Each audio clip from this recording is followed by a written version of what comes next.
சேலம் அருகே சவுந்திர சோழபுரம் பொதுப்பணித்துறை வாய்க்கால் நிரம்பி வழிந்த நீரால் 12 வீடுகள் இடிந்து சேதம். கடலூர் மாவட்டம் பெண்ணாடம் அடுத்த சவுந்திர சோழபுரம் கிராமத்தில் கடந்த 2 தினங்களாக பெய்து வரும் கனமழையின் காரணமாக அப்பகுதியில் உள்ள பொதுப்பணித்துறைக்கு சொந்தமான வாய்க்கால் நிரம்பி தண்ணீர் வெளியேறுகிறது.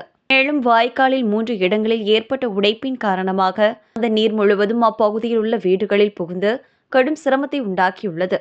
மேலும் ரெங்கநாயகி, சுப்பிரமணியன், கிருஷ்ணமூர்த்தி, குமார், பூங்கோதை, மஞ்சுளா, செல்வி, செல்வராணி, அஞ்சலை, மணிமொழி, கொளஞ்சியம்மாள், பூங்கோதை ஆகியோரின் 12 வீட்டின் சுவர்கள் இடிந்து விழுந்து பாதிப்பு ஏற்பட்டதால் 2 குடும்பத்தினரும் வீட்டை விட்டு வெளியேற முடியாமல் தவித்து வந்த நிலையில் குறித்து அறிந்த திட்டக்குடி வருவாய்த்துறை நிர்வாகத்தினர் விரைந்து சென்று 12 குடும்பத்தினரையும் வெளியேற்றி அவர்களை அங்குள்ள அங்கன்வாடி மையத்தில் தங்க வைக்கப்பட்டு அவர்களுக்கு தேவையான நிவாரணங்களை வழங்கி வருகின்றனர்.